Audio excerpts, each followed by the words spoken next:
Dear students, last video में हम question number 9 तक का सॉल्यूशन देख चुके हैं। आज हम क्वेश्चन नंबर 10 से शुरू करेंगे और आगे का सॉल्यूशन देखेंगे किस प्रकार से ये क्वेश्चन सॉल्व होंगे। आप लोगों को मैं बार बार कह रहा हूँ कि इस प्रश्नावली को या इस एक्सरसाइज को या जो इससे पिछली एक्सरसाइज 12.1 12.2 थी, उन एक्सरसाइज को करने के लिए सबसे आसान तरीका यही है कि आप इनके फॉर्मूले बहुत अच्छे से याद रखिए। उसके लिए मैंने सबसे पहले एक वीडियो बना दी थी। उस वीडियो में आप देख सकते हैं कि फॉर्मूले किस प्रकार से हैं और कैसे कैसे हम उनको यूज कर सकते हैं। तो यहाँ पर क्वेश्चन नंबर 10 देख लीजिए आप। क्वेश्चन नंबर 10 में ये जो फिगर आपके साथ दिख रही है सामने ये स्क्रीन पे, इस वाले फिगर की बात हो रही है। यहाँ पर बात कर रहे हैं हम, तो इसमें जो बात दी गई है वो पढ़ लेते हैं। एक समबाहु त्रिभुज ABC, यानी ये जो त्रिभुज है ये समबाहु त्रिभुज है। अच्छा जी, इसका क्षेत्रफल दिया गया है 17,320.5 सेंटीमीटर स्क्वायर है। इस त्रिभुज के प्रत्येक शीर्ष को केंद्र मानकर त्रिभुज की भुजा के आधे के बराबर की लंबाई लेके एक वृत्त खींचा गया है।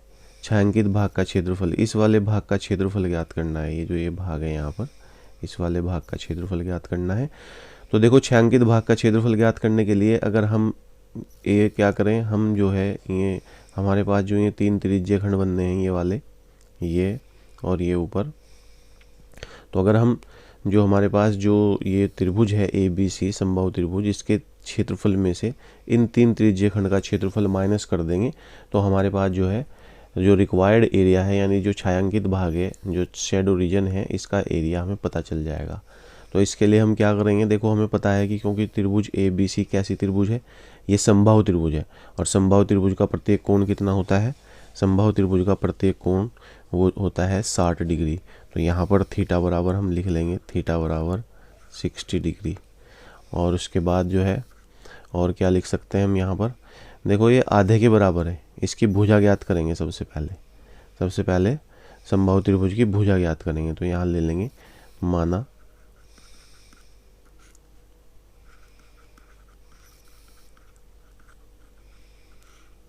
समबाहु त्रिभुज की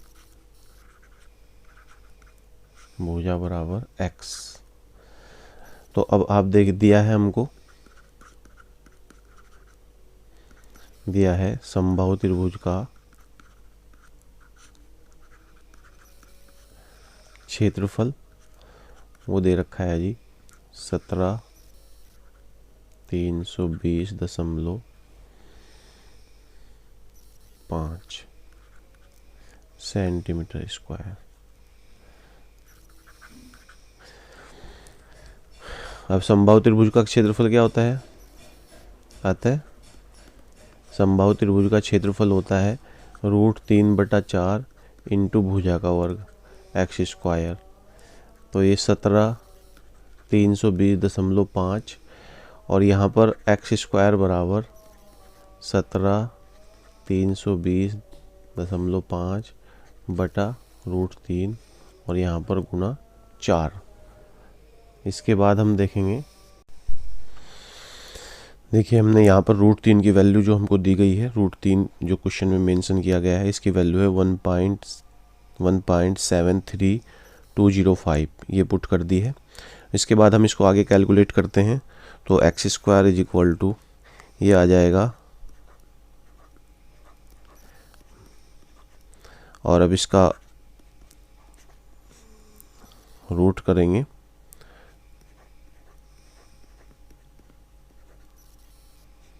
तो ये इक्वल आ जाएगा 200 सेंटीमीटर। यानी हमें समबाहु त्रिभुज की भुजा का मान पता चल गया है 200 सेंटीमीटर। अब देखिए, जब हम समबाहु त्रिभुज की भुजा को प्राप्त कर चुके हैं तो हम इसकी त्रिज्या भी निकाल सकते हैं। तो यहाँ पर लिखेंगे,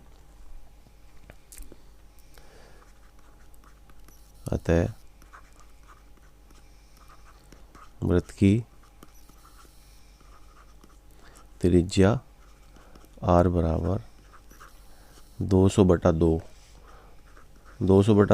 सेंटीमीटर इसलिए लिखा है क्योंकि AC जो है वो पूरी भुजा की आधी है, मतलब AC भुजा की आधी जो है वो त्रिज्या के बराबर है, लिखा गया है प्रश्न में, क्वेश्चन में दिया गया है। तो अब हम रिक्वायर्ड एरिया, देखो r भी मिल चुका है हमें और यहाँ पर थीटा भी आ चुका है। तो रिक्वायर्ड एरिया क्या होगा वो देखते हैं। तो छायांकित भाग का क्षेत्रफल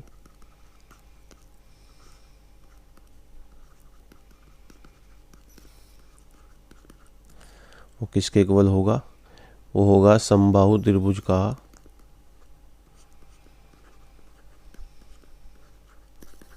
क्षेत्रफल माइनस 3 गुना त्रिज्य खंड का क्षेत्रफल। अब समबाहु त्रिभुज का क्षेत्रफल हमको दिया गया है, इस तरह से हमने फॉर्मूला अप्लाई कर दिया है। अप्लाई करने के बाद ये कैलकुलेशन करते हैं। समबाहु त्रिभुज का क्षेत्रफल माइनस 3 गुना त्रिज्य खंड का क्षेत्रफल। समबाहु त्रिभुज का क्षेत्रफल हमें दिया गया है 17,320.5 सेंटीमीटर स्क्वायर। तो minus 3 into theta upon 360 into pi r square, यानी 3 त्रिज्य खंड का क्षेत्रफल यहाँ माइनस करेंगे। इसको कैलकुलेट करते हैं। कैलकुलेट करने पर हमें दिखता है कि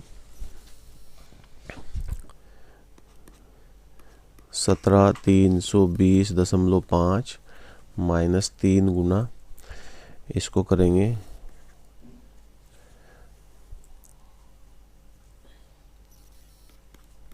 3.14 और इसको सॉल्व करेंगे फिर, तो ये 10,000। 17,320.5 और मल्टीप्लाई कर देंगे इसकी। कैलकुलेशन करने के बाद ये हमें प्राप्त होता है 15,700 और उसके बाद हम देखते हैं यहाँ पर माइनस करेंगे तो 1620.5 सेंटीमीटर स्क्वायर। तो इस तरह से हमने जो हमारा शैडो रीजन था उसका एरिया यानी छायांकित भाग था उसका एरिया हमने फाइंड कर लिया है। अब नेक्स्ट क्वेश्चन देखते हैं, क्वेश्चन नंबर 11। क्वेश्चन 11 में हमें क्या दिया गया है? देखो यहाँ पर एक डिजाइन बना हुआ है और इसके बारे में क्वेश्चन में दिया गया है, इसको पढ़ लेते हैं थोड़ा सा। ये डिजाइन है, यहाँ पर ये दिया है कि वर्गाकार रुमाल पर 9 वृत्ताकार डिजाइन बने हुए हैं जिनमें से प्रत्येक की त्रिज्या 7 सेंटीमीटर है। रुमाल के शेष भाग का क्षेत्रफल ज्ञात कीजिए। देखो शेष भाग जो है, जो डिजाइन को छोड़ते हुए भाग है उसका क्षेत्रफल बताना है। जैसे ये बच गया, ये बच गया, ये बच गया, ये बच गया, ये जो शेष भाग है इसका। तो इसके लिए हम क्या करेंगे? इसके लिए हम करेंगे, अगर हम ये वर्ग है हमारे पास, वर्ग के क्षेत्रफल में से इन वृत्तों का क्षेत्रफल माइनस कर दे तो हमें टोटल जो शेष जो क्षेत्रफल है उसका मान जो है प्राप्त हो जाएगा। तो यहाँ सबसे पहले हमें एक बात दी गई है उससे हम ध्यान देते हैं। देखो इसकी त्रिज्या दी गई है, इसकी त्रिज्या 7 सेंटीमीटर है। यहाँ तक कितना हो जाएगा व्यास? 14 सेंटीमीटर। फिर यहाँ से यहाँ कितना हो जाएगा? 14 सेंटीमीटर। यहाँ से यहाँ कितना हो जाएगा? 14 सेंटीमीटर।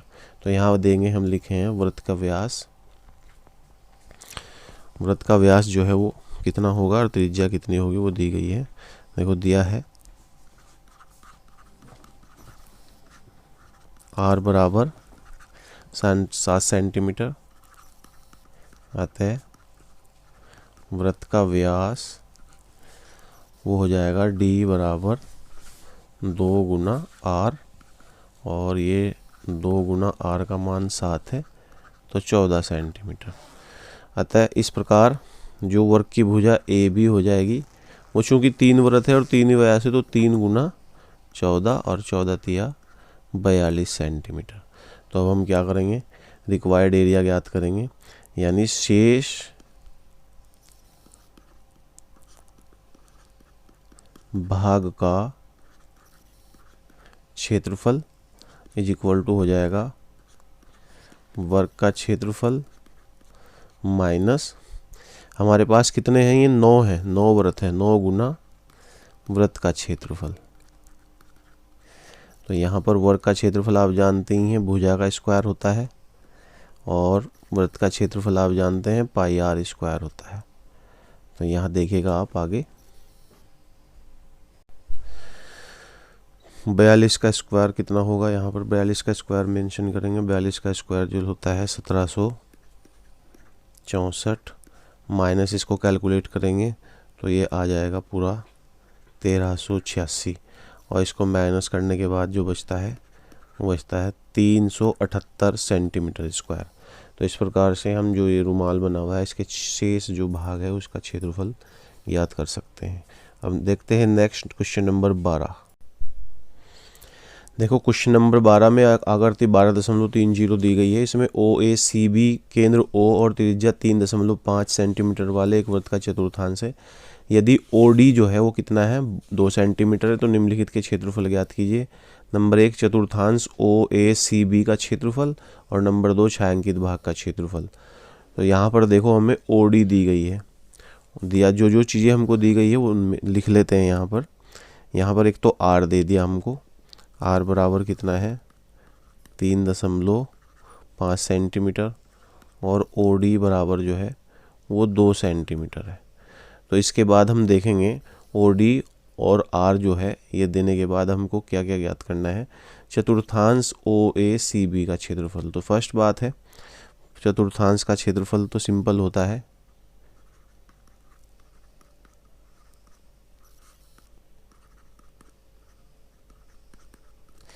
ये क्या हो जाता है 1/4 पाई R स्क्वायर। तो यहाँ पर वैल्यू पुट कर देंगे 1/4, पाई की वैल्यू 22/7 और R की वैल्यू 3.5 है, तो इसका स्क्वायर कर देंगे। आगे इसको कैलकुलेट करते हैं तो 1/2 11/7 और ये 3.5 3.5 7 पंजे 35, इनकी मल्टीप्लाई करेंगे 11 5.5 गुणा 3.5/2।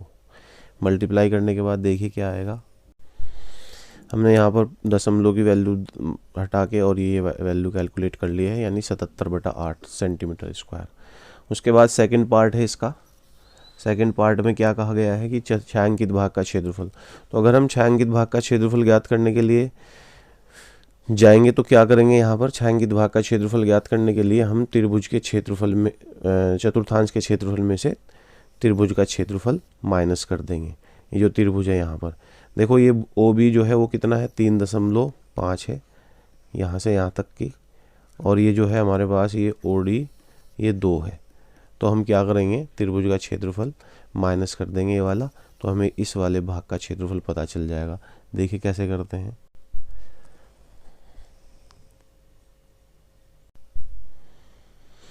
देखो क्वेश्चन नंबर 13 की जो आकृति है वो 12.31 दी गई है। इस आकृति में चतुर्थांश OPBQ के अंतर्गत एक वर्ग OABC बना हुआ है।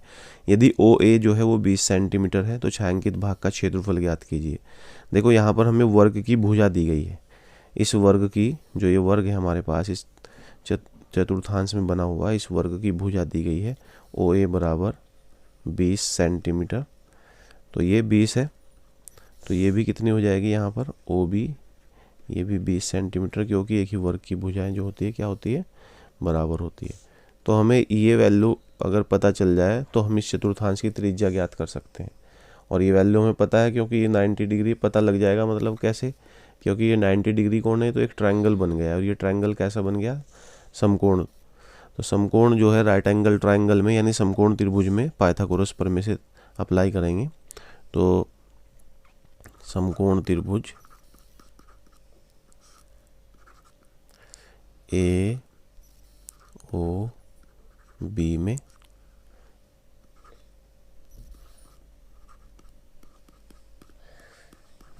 पाइथागोरस प्रमेय से, पाइथागोरस प्रमेय क्या होता है जी, ये होता है पाइथागोरस प्रमेय कर्ण पर बना वर्ग से दो भुजाओं पर बने वर्गों के योग के बराबर होता है। तो OB square equal to OA square plus AB square.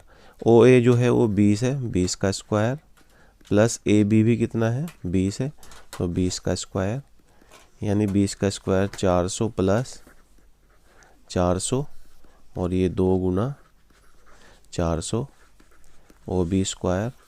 तो OB बराबर √2 गुना 400 कैलकुलेट करेंगे तो 20√2 सेंटीमीटर। देखिए OB की वैल्यू 20√2 सेंटीमीटर, यानी हमें रेडियस पता चल गई है। अतः R बराबर लिख सकते हैं आप यहाँ पर, R जो है वो कितना होगा, वो हमारे पास R बराबर, अतः R बराबर ये आ गया, और थीटा बराबर कितना होता है जी 90 डिग्री। तो हम छायांकित भाग का क्षेत्रफल निकालेंगे। देखिए कैसे, देखो ऐसे ज्ञात करेंगे यहाँ पर छायांकित भाग का क्षेत्रफल बराबर त्रिज्य खंड का क्षेत्रफल माइनस वर्ग का क्षेत्रफल। हम जानते हैं त्रिज्य खंड का क्षेत्रफल क्या होता है, theta upon 360 into pi r square, और वर्ग का क्षेत्रफल क्या होता है, भुजा का वर्ग। तो यहाँ पर आप वैल्यू पुट कर देंगे, तो थीटा की वैल्यू जो है वो 90 डिग्री है, 90/360, और जो पाई का मान है वो कितना है हमारे पास, पाई का मान 3.14 कहा गया है, तो 3.14 यूज करेंगे। और आर की वैल्यू जो आई है वो 20√2 का वर्ग माइनस भुजा का वर्ग, वर्ग की भुजा कितनी है 20, वर्ग की भुजा 20, तो 20 का वर्ग। उसके बाद इसको कैलकुलेट करते हैं, ये 1/4 इंटू 1.14 और ये 400 गुना 2 और माइनस 400। कैलकुलेट करेंगे, 400 से इसको डिवाइड कर देंगे और इसकी मल्टीप्लाई करेंगे, 4 से 400 को डिवाइड करेंगे 100 आएगा, इसकी मल्टीप्लाई करेंगे 314, और 314 की 2 से मल्टीप्लाई करेंगे तो 628 में से 400 सब्ट्रैक्ट कर दो, माइनस कर दो, तो आ जाएगा 228 सेंटीमीटर स्क्वायर। इस तरह से इस छायांकित भाग का ये वाला जो एरिया है और ये वाला जो एरिया है वो कितना है, टोटल 228 सेंटीमीटर स्क्वायर। ओके बच्चों, नेक्स्ट जो इसके एक्सरसाइज के जो शेष जो क्वेश्चन है वो नेक्स्ट वीडियो में आप देखेंगे।